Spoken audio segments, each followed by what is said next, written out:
Hi, everybody. It's Gail. I'm back with another birth spotlight with Lisa Chalker, who I'm so excited to talk with. Just as I always do, I want to start by just saying that this isn't necessarily an opportunity to tell birth stories, even though if you know me, you know that that is one of my favorite things to do, to listen to people's birth stories, like every single gory detail. But for Birth Spotlight, the whole point of starting this process and having my amazing guests on is so that I can help through other people's stories, those who are embarking on planning a pregnancy or are currently pregnant, maybe for the first time or maybe not, with other people's experiences. So I'm going to ask Lisa a couple of pointed questions, and it's mostly never to have anybody feel any regret. You might have heard me say that in other birth spotlights before, but certainly to be able to reflect on experiences and really start making connections between what you have gone through in something that is so profound, like a birth experience, and other parts of your life as you journey through. So it's really nice, even though you'll see birth spotlights from newer moms too, people who have recently had babies. It's always nice to talk with somebody who's of my age group, who has older children, who has gone through maybe several phases of motherhood since birth. And so that way we can talk about how the effects of a birth experience, once we're conscious of it, can actually inform or influence other parts of our lives. So with that, I am going to give the floor to Lisa so she can introduce herself and also tell us how many children she has had and how many births she has gone through and a little bit about her experiences. Thanks so much, Gal. So I have gone through four full-term births. Unfortunately, one of my children did not make it. He had passed away at 2 months old, which is why I have my rainbow baby, my third girl. They're all girls, and they're separated by 6 to 7 years. So my oldest is 33, my middle is 26, and my youngest is 19. And literally, I had four totally different birth experiences. Wow. So. Yeah. So tell me a little bit about maybe starting with, again, like not to go too far into the weeds, because again, women who have given birth can totally do that. And we do it all the time. And that's why I know it's just such an influential experience in our lives. But just tell me a little bit about how each one was different, like in what way it was different. And then maybe that'll prompt me to ask you some other questions. Yeah, sure. I'll try to be as precise as possible. So my first one, I was 24 years old. I was 3 weeks early, walked into the hospital feeling crampish and watching all these women doubling over in pain, saying to my husband, I don't think I've given birth yet. But it turned out I did. And I had an epidural and it was just blissful. I had no pain. My older one was 6'6". Shot her out, no problem. I was ready to give birth the next day. It was like, I was like, that was fine. Like, what's all the hype about here? Yeah, I was like, what are these people doing? Fast forward to my second birth, where it was in the middle of the summer. I was swelling, like, forget about it. I couldn't put my shoes on with extra wide. We went in. I was about a week early, 5 days early. I begged them to give me Pitocin. And I was so sure that I did not want drugs. I didn't want the epidural because my first experience was so wonderful, not realizing I was on drugs. And I'm hearing these women scream. I'm like, that's just so rude. Like, how could they do that? But then as I started dilating, I was starting to be the screamer. And I'm like, they don't even know I was dissing them. I have to apologize because I wanted the epidural. This is something that I've always told people. They never told me that because I was dilating so quickly, it may not take. And so I went through the painful process of the epidural to not have it take. So my second one, who was larger at 8 pounds, 6 ounces, that was totally, the epidural never took. And and I tell this funny story, I'm a very private person. I mean, I'm very reserved. And there I was, everybody left. My husband left to go with my daughter, like to watch them get her cleaned up. And I'm in the stirrups. I'm exposed. I was exhausted. And this male nurse comes in and there I was exposed with all my glory. And I'm like, he goes, oh, do you want me to clean? I was like, sure. At that point, I didn't care. I was all gone. And I just tell that story because My That's pretty third, remarkable, actually, because most women, I always tell people that you'll know you're in active labor if you were a modest person, when you lose all of your modesty. absolutely. Hair. This was after the whole thing. This was like you, even afterwards, you were probably so exhausted. It was. I was like, this is crazy. This was so different than my first one. I didn't know there was so much pain involved. This is just crazy. My third one with my son, that had a little more emotional because I knew he had hypoplastic left heart syndrome, and I knew we were facing open heart surgery. So I was in a very different place emotionally. I had an epidural for him, but it was just painful all around just because of the mood about it. So, and he was actually larger. I kept getting larger babies. And then by my rainbow baby, my fourth one, I already had 2 miscarriages and my son full term. So by the time I got to her, it was within a 1.5 year period, and my body was just exhausted. And when I went to give birth to her, my husband and the OB-GYN like pushed. I'm like, I am too tired. You don't understand. But I mustered it up, and she actually came sunny side up. I always tell her, I said, of all things, when I'm so tired, and she came up sunny side up, and she was 9'6", and my mom goes, thank God you stopped, because God knows what you give birth to. So that was like the fastest I could do it for 4 different birthing. And I had an epidural for her. We actually planned her because I was so tired and I had gone through all I did. And she was due around Halloween, and I didn't like Halloween. I didn't want her born on Halloween. So I asked to be induced. She's still mad at me to this day because she loves Halloween and wishes that, whatever, can't please the kids. But so that was our 4 totally different birthing experiences, and as quickly as I could. How did you feel going into each one? I mean, in particular, your first one, before you had ever had a baby before. Did you feel totally prepared? Did you feel like you were in partnership with your caregivers? Did you have conversations around your birth experience coming up? I was petrified. I was like, if there was any other way to get this baby out, I would have preferred it. I was really nervous. I didn't know what to expect from anything. So that's why after I had her, it was like so easy. Well, she was a peanut. She was 6'6" compared to the rest of them. I was just ready to have another one because already I had gone through like, okay, the mystique was gone. But I think that every one was different. But I think that as I went on to my second, third and fourth, I hate to say seasoned, but that mystique is gone. But I'm very, very cautious when I talk to pregnant women that are nervous, to not make them more nervous. Like I try not to always tell them what I've gone through because everybody's different. Right. And I don't want to add to their anxiety, other than maybe hopefully to, maybe make them a little bit more at ease. Do you think that it? I was going to ask you what you think was at the root of your anxiety around going into labor. Was it just that it was unexpected? Was it nothing else? Just that my mom was great. My mom always was telling me how much she loved being pregnant. She never ever gave me a negative side. I mean, other than, she went through some health scares, but that wasn't something that frightened me. It was just like, how is this baby coming out of me with this, I knew it was a big head. And you're just like, you're trying to shove a grapefruit through this, pea-sized hole. I didn't understand all that. I was 24 years old, and it was just the unknown. I was just really, really apprehensive about it. My husband was great, even at 24. I wouldn't have wanted anything else than to have him there on all the births. He was great. That's amazing. That's really amazing. And I'm sure he appreciates that you, I don't know if you've told him this in all these years, but. No, I did. It was funny because on my second one where I told you I was trying to do it without the epidural, and he would be watching the monitor, for the contractions. He'd go, oh my God, you had another contraction. I said, really? I said, thank you. That was about thank you for telling me that. Yeah, I'm kind of feeling it. I have to say that's where this is a very, very generalized, stereotypical thing to say, but that's where partners typically come into the experience, especially if they're not really considering all the things in advance. It's when they're in the moment.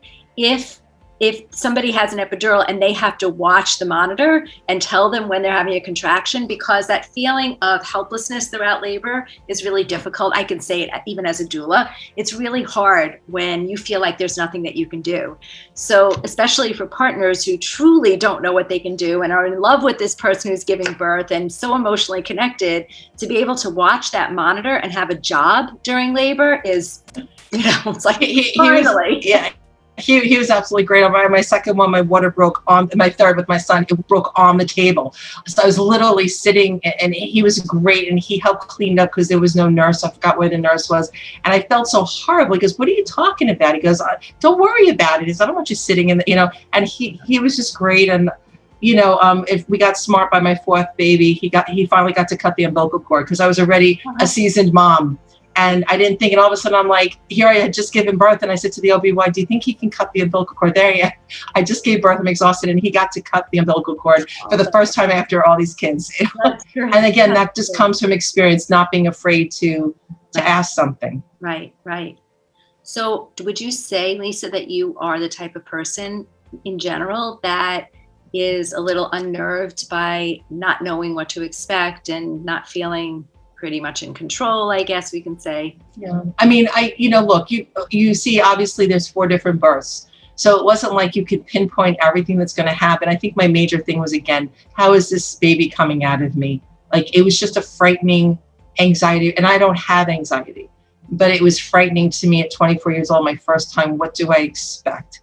What do you think now, all these years later, and now, again, I say to everybody that I do these spotlights with, you may have never thought of this before. And my hope is that it's not in some way a negative thing to trigger thoughts around this, but that's what I want to do. I want to encourage some consciousness. So what would you say if I have you take yourself back to that time, knowing who you are? What would you say might have alleviated some of that anxiety around not knowing what was going to happen? Like, what in particular do you think would have been helpful? That's a great question, because obviously I knew the mechanics of what was going to happen. Mm-hmm. I think I just didn't understand how it was going to feel. And I don't know if you can really do that. I think that everybody has to go through that initial first pregnancy and the unknown, mm-hmm. just to get like, okay, that's what it was, because I don't think anybody could really truly tell you, and everybody has a different experience. So I know that's probably not the answer you wanted, but I don't think I could, like my daughter, my middle daughter's getting married in February, and they want to start a family right away. I don't even know what I would tell her that would make her feel comfortable. It's something that once she goes through the first time, she'll go, okay, that's how it was. And again, the subsequent pregnancies were all different, whether I was on Pitocin, or I was on, the epidural, or I wasn't on the epidural, and, the last one comes up sunny side up, and, that was a totally different experience. So I kind of at least knew the generalization. I think knowing the generalization helps you handle the little hiccups or the little differentials that follow in each pregnancy. I can't imagine I'm the only mom that had 4 different birthing experiences, And you know what? That's another thing that I encourage people to wrap their heads around when they're having their second babies, let's say, is that you really don't know. Every single birth is different. And we do make generalizations around how usually second babies are bigger, usually second babies come faster. But right, that was another one that I was going to say. With my first, they were like, "Oh, you're not going to give me," like I was 3 weeks, 19 days early. And they're like, "Oh, you're not going to give birth. This is your first. Oh, you've got time." And then all of a sudden, boom, I was dilated. I was fully dilated. Like, oh my God, and then, so I've learned, that was another lesson. Like, okay, they don't know it all. It could happen the completely opposite way. Yeah. Everybody's unique. How do you feel that you were treated throughout your pregnancy and your birth experience? Medical care providers and anybody else? I don't know if you had anybody else. Yeah, I had my OB-GYN was really good. He was there. His practice was, we used him for all the kids. The hospital situations were different, even though it was the same hospital. It depended on the staff. Some were caring, like, my first pregnancy, my husband was there for the epidural. My second one, he was, and he loved being there to help me through, because it was painful. I mean, that's just what it was. And but the third one, especially because it was my son again, that was a traumatic thing. They threw him out of the room, which he's not an emotional person. They made him go, and he heard me because I was in distress because they were making me do this epidural when I was crowning. I felt the crowning, and I didn't want to sit. And they had me do it, and he said later he was ready to bust in the room because it made him so upset to hear me. So that birthing experience on top of everything was not stellar, and it was the same hospital. And then for the last one, it was. Do you know that why they wanted you to have an epidural? So I'm just for information purposes, because I know sometimes it's a little confusing, but just so everyone knows. So crowning is when the largest circumference of the baby's head is at the vaginal opening. So like you're almost like within the next couple of pushes for most labors, the baby's head comes out. So do you think maybe, I mean, it might have been a little bit before that, but if you were feeling him so low. Yeah, I was literally sitting and going, oh my God, I could really feel him in the canal at that point. And I don't remember, to be honest, because it was such an emotional experience. I don't know why they gave me the epidurals so late. I may have requested it because I didn't want to put any more drugs because I knew they were going to give him drugs. Like I just was in a different state of mind. But it was very traumatic on all. And it was just 1 out of the 4 births that the staff just wasn't as empathetic as I would have liked it. When you really needed it the most. When I really needed it, yeah. And my husband, who's fantastic, like he's not the typical, I'm going to faint. He's great. He's a rock. I loved having him there. He was a great support system. We packed him his own bag. I put Excedrins in and food, in case because he wasn't going anywhere. He was staying with me for as many hours I was in labor. Excedrin with the food. That's all. Excedrin with the food in case he had a headache because he didn't have to leave. Because he almost missed our first birth of our daughter because he had to go and get something to eat. He was starving and he almost missed it. So I just have to say, in the grand scheme of all of these intense things that we're talking about, I mean, that is an amazing point to make that I hope I don't ever forget to tell anybody, which is to always pack snacks. Pack snacks for mom, pack snacks for partners. I even say bring something for the nursing staff so that they know that you're all on the same team. We put cards in his bag. We put some stuff in case we could play a game. I mean, after a while, it doesn't always feel like you want to play a game, but we were playing cards in the beginning, but he had his daddy to be bag. That was always something that we packed along with my bag so that he didn't have to leave my side. And like I said, because he'd be up all night, sometimes he'd get a headache. So we had Excedrins. We thought it was almost like an overnight bag, and we just thought of everything, and that was just status quo. Is there anything, Lisa, I'm going to allow you to feel like you're a 20-something-year-old woman again. So oh my God, I don't know if I can think back that far. Maybe 30-something. But okay. What would you say, if anything, you would do differently at this point in preparation? I'm kind of drawing upon some of the things that you're saying about with your son's birth without having the empathy and the nurturing that you really needed, maybe in that case, or with any of your birth experiences. Is there anything that you might do differently now with the wisdom that you have? Oh, yeah. Definitely. I would definitely watch my eating habits a lot more. In my first pregnancy, I gained almost 50 pounds because my mom kept saying, you're not eating for 2, you're going to have trouble, you got to lose the weight after it, it's not healthy. I didn't listen to her. My second pregnancy, I was down the block from a Whopper, a big Burger King, and I loved Whoppers. And that's what I was eating. And so that fast food made me swell. It was also in July I gave birth. And so I started to get smarter with my last 2 pregnancies. And I tell women that are pregnant, don't be foolish. What you're eating is what you're feeding your baby. It's your heart, your arteries and everything. I also would have exercised before and during, which I didn't do. And I didn't start exercising until almost 2 years ago, really seriously. And that was my biggest regret. So I would say the way I eat and the lack of exercise would be 2 major things I would do differently from my pregnancies. I love that you are so conscious of that. I love it. And there's zero shame around it. It's like, that's who you were then. That's what you knew then. But I love that we have the opportunity, sort of, I guess, in a mentoring way. I'm the mommy mentor. I know that's not your profession, but as women who have passed through these stages of motherhood, to be able to go backwards in any part of our lives to be able to give that sense of wisdom just based on experience, right? Not that we went back to school to study any of this, but we understand now what the value is. So Yeah, and then if there's one more I could just add, because I hear it all the time and people laugh and I just don't understand, and maybe because I haven't experienced it, but women, don't harass your husbands during labor. I hear, I hate you, you did this to me. Even if I was in pain, it didn't matter what. I loved my husband. I was so grateful that I was pregnant, and he was such a part, and I would never make him feel less than that. And I say to girls that I talk to, don't ever get to that point where you're in pain and you're just letting it out on your husband, because he's the one that is your biggest support system, and you need to do this together. You're a team. So I have to tell you something. In all of the years that I have been doing what I do and all of the births that I have gone to, I have never, ever, ever heard someone bash their partner. I love that. I'm so happy. I mean, I've heard people scream, I've heard them cry, I've heard them lose control, but I have never heard them. So to some extent, maybe this is just my experience, but I've had a lot of them. I think that is more, that's more what you see in the movies, and what I'm glad. I'm so glad, because that was heartbreaking. When I heard that, I'm like, oh my God, I could never do that. So yeah, no. I mean, I'm pretty sure that I'm going to say the modern woman takes responsibility for her own pregnancy. That she's not just thinking somebody did this to her, because that would be a very weird way to think about being pregnant.